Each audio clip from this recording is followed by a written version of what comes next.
সেই আওয়াজ শুনে অরেন্দ্র বললেন, এই দেখো 40,000 স্বর্ণ মুদ্রা কেন খরচ করলাম সেটা নিয়ে ঝগড়া করতে চলে এসেছে লোকজন। যদিও বিক্রমের বাবার মুখে কোনো চিন্তার ছাপ নেই, তাও বিক্রম বলল, বাবা আমি আপনার সাথে যাই।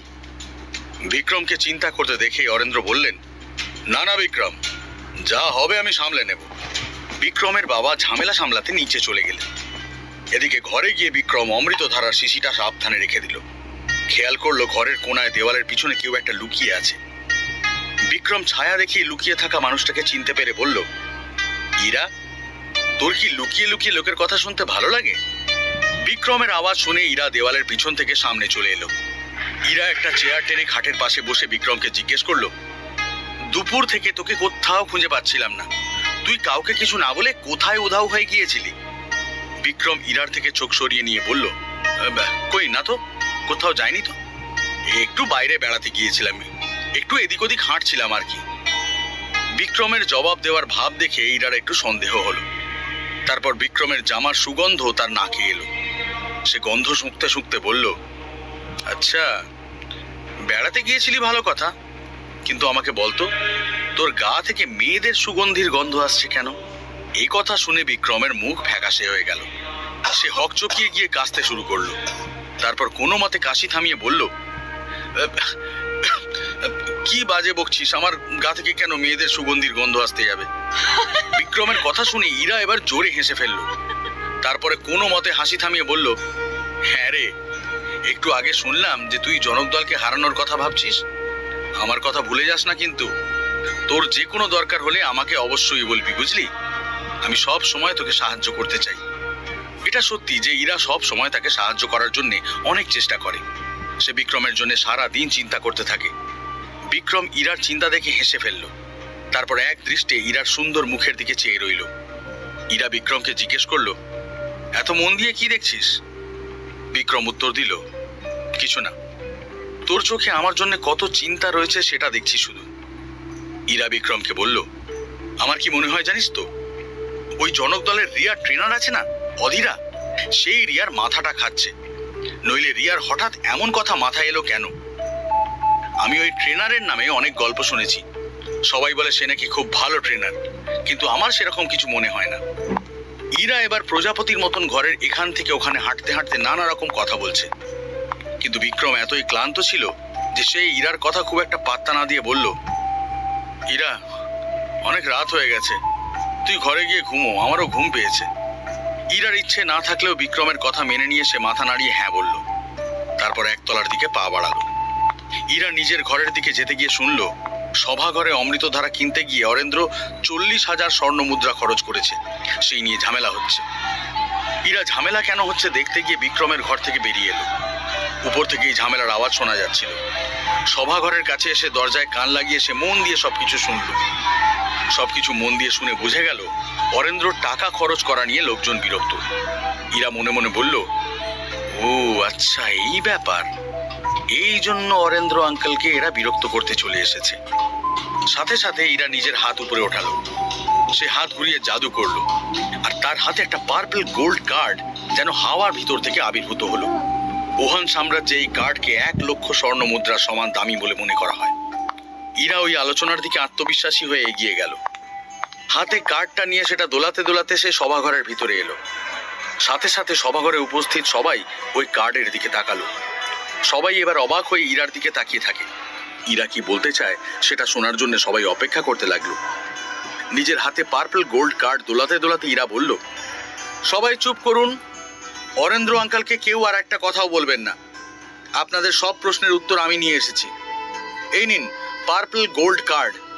আপনারা সবাই জানেন যে এই কার্ড 1 লাখ স্বর্ণ মুদ্রার সমান। অরেন্দ্র আঙ্কেল যত টাকা অমৃতধারা কিনতে খরচ করেছেন তার থেকে অনেক বেশি আছে এতে, তাই সমস্যার সমাধান আশা করি হয়ে যাবে। ইরার মুখের ভাব দেখে দলের সব বয়স্ক লোকজন চুপ করে গেল। তারা সবাই হতবাক।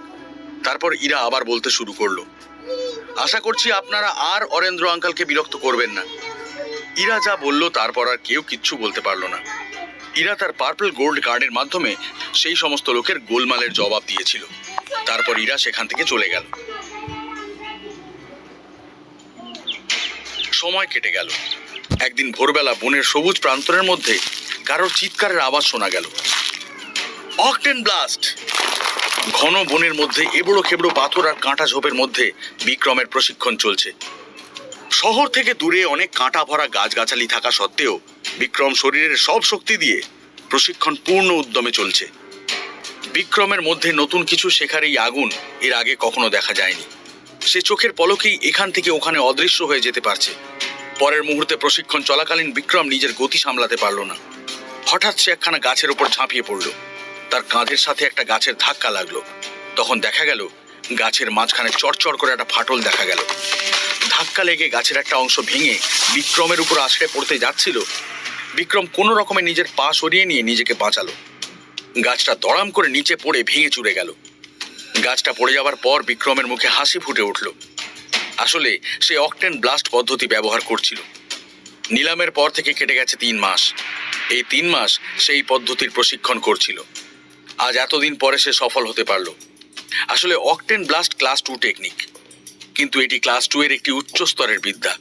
এটা এমন এক যুদ্ধ পদ্ধতি যা দিয়ে ক্লাস 3 টেকনিককেও টক্কর দেওয়া যায়। সঠিকভাবে এই টেকনিক ব্যবহার করলে বিক্রম 6টা শক্তিচক্র নিয়েও 8 শক্তিচক্র পাওয়া কোনো ব্যক্তির সাথে লড়াই করতে পারবে। শক্তিচক্র যত বাড়ে একজন মানুষের পক্ষে সেই শক্তিকে নিয়ন্ত্রণ করা ততই কঠিন হয়ে ওঠে, কিন্তু বিক্রমের ক্ষেত্রে তা হয়নি। নিলামের পর থেকে বিক্রম প্রায় 3 মাসের জন্যে তার আচার্যর কাছ থেকে কঠিন প্রশিক্ষণ নেওয়ার জন্য বনে চলে গিয়েছিল। এখন সে 5ম থেকে এগিয়ে 6খানা শক্তিচক্র পেয়ে গিয়েছে।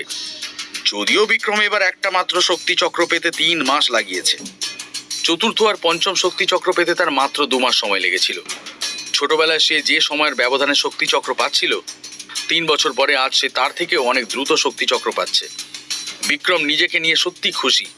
অকটেন ব্লাস্ট টেকনিক ব্যবহার করার পর বিক্রমকে দেখে মনে হচ্ছে কেউ তার শরীরের সমস্ত শক্তি কেড়ে নিয়েছে। তার শরীরের মাংসপেশিতে অসহ্য যন্ত্রণা হচ্ছে, কিন্তু তার একমাত্র হাতের মাংসপেশি ফুলে উঠেছে। আগের থেকে শক্তিশালী আর সুন্দর দেখতে লাগছে। বিক্রমের সমস্ত শরীরে অসহ্য ব্যথা। সে ক্লান্তিতে প্রায় ঘুমিয়ে পড়ার অবস্থা। বিক্রম নিজের পেশি টিপে টিপে দেখছে। তার পেশিগুলো টান টান হয়েছে, কিন্তু তখন সে দেখল তার কাঁধে একটা বড় সড়ো চোটের নিশান। বিক্রম সেখানে হাত দিয়ে বলল, এটা তো হওয়ারই ছিল। অকটেন ব্লাস্ট টেকনিক সত্যিই কোনো শক্তিশালী যোদ্ধার মোকাবিলা করার জন্য দরকার। কঠোর প্রশিক্ষণের পরে বিক্রমের শরীর ধীরে ধীরে একটু ধাতস্থ হলো, কিন্তু তার শরীর এখন এত ক্লান্ত যে সে একটা আঙুলও তুলতে পারছে না। বিক্রমের 6ষ্ঠ শক্তিচক্র দিয়ে সে কেবল একবারই অকটেন ব্লাস্ট ব্যবহার করতে পারল, আর ব্যবহার করার পর তার শরীরে লড়াই করার শক্তি আর থাকে না। ক্লান্তিতে বিক্রম ঘাসের উপরেই শুয়ে পড়ল। সে ঘুমিয়েও পড়ল। সে যখন চোখ খুলল, আকাশে তখন ঘন কালো মেঘ আর ঝোড়ো হাওয়া বইছে। হাওয়ায় তার চুল উড়ছে। যখন সে মাটিতে শুয়েছিল তখন তার শরীরের মাংসপেশির ব্যথা নিরাময় হচ্ছিল।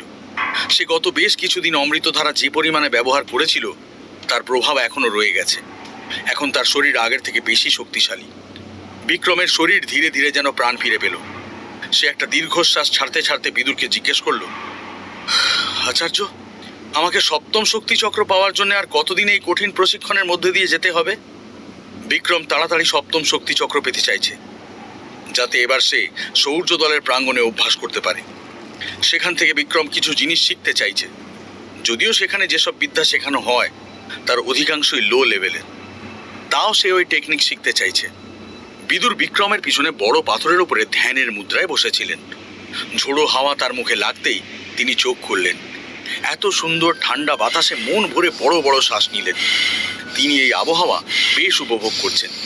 তিনি চোখ খুলে দেখলেন বিক্রম প্রশিক্ষণের সময় একটা বিশাল বড় মোটা গাছকে ভেঙে চুরে একেবারে একসা করেছে। বিদুর হাসি মুখে বললেন, দারুণ দারুণ, আমি যতটা আশা করেছিলাম তুমি তো তার থেকেও বেশি ভালো করেছো। আশা করি তুমি তোমার লক্ষ্যে পৌঁছতে সফল হবে। আমি ভেবেছিলাম প্রশিক্ষণের সময় যতই অমৃতধারা ব্যবহার করো না কেন, 7ম শক্তিচক্র পেতে হলে কমপক্ষে 1 বছর সময় তোমার লাগবেই।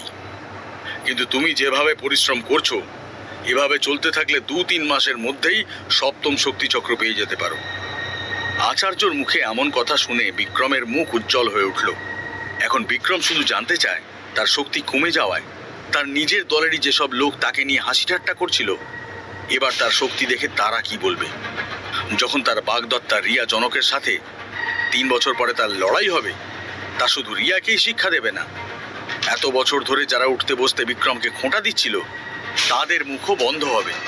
এইসব ভাবতে ভাবতে বিক্রম মনে মনে বলল, আমি 3 বছর আগেও হয়তো এই চমৎকার করে দেখাতে পারতাম, কিন্তু ভাগ্য তখন আমার পাশে ছিল না। 3 বছর পরে আমি সব অপমানের জবাব নিজের শক্তি দিয়ে দেব। আর রিয়া, রিয়া তুমি তৈরি থাকো, খুব শীঘ্রই লড়াইয়ের ময়দানে তোমাকে হারাবো। এইসব ভেবে বিক্রম জঙ্গল পাহাড়ের মধ্যে রিয়ার নাম চিৎকার করে বলল, রিয়া! আর সমস্ত পাহাড়ে সেই আওয়াজ প্রতিধ্বনিত হতে থাকলো। বিক্রমকে এরকম রাগে চিৎকার করতে দেখে বিদুরের মুখে হাসি ফুটে উঠল। তিনি হালকা হেসে বিক্রমকে বললেন, বিক্রম, মানুষের খারাপ সময় চিরদিন থাকে না। যতদূর আমি দেখতে পাচ্ছি তাতে আমি বিশ্বাস করি তুমি নিজের ভিতরে লুকিয়ে থাকা শক্তিকে একদিন বের করে নিয়ে আসতে পারবে। তোমার মধ্যেও নিজের শক্তি দিয়ে খারাপ সময়কে জয় করে এগিয়ে যাওয়ার প্রতিভা আছে। রিয়ার কথা মনে করে রাগ হচ্ছে কেন বুঝতে পারছি, কিন্তু এই রাগকে মাথায় চড়তে না দিয়ে নিজেকে সামলে নাও। কথা বলতে বলতে বিদুর একটা দীর্ঘশ্বাস ফেলে বিক্রমের কাঁধে হাত রাখলেন। তারপর বললেন, নিজেকে এই পাহাড়ের মতন মজবুত বানাও। এখনো লক্ষ্য অনেক দূরে, অনেকটা পথ অতিক্রম করতে হবে, তাই লক্ষ্য ভ্রষ্ট হয়েও না। তাই সময় নষ্ট না করে আবার অভ্যাস শুরু করো, এগিয়ে যাও। আচার্যর কথা অনুযায়ী বিক্রম আবার নতুন উদ্যমে অভ্যাস শুরু করে। তাকে যে সফল হতেই হবে। বিক্রম কি পারবে তার লক্ষ্যে পৌঁছতে? পারবে কি সে সৌর্যমহলের সম্মান রক্ষা করতে?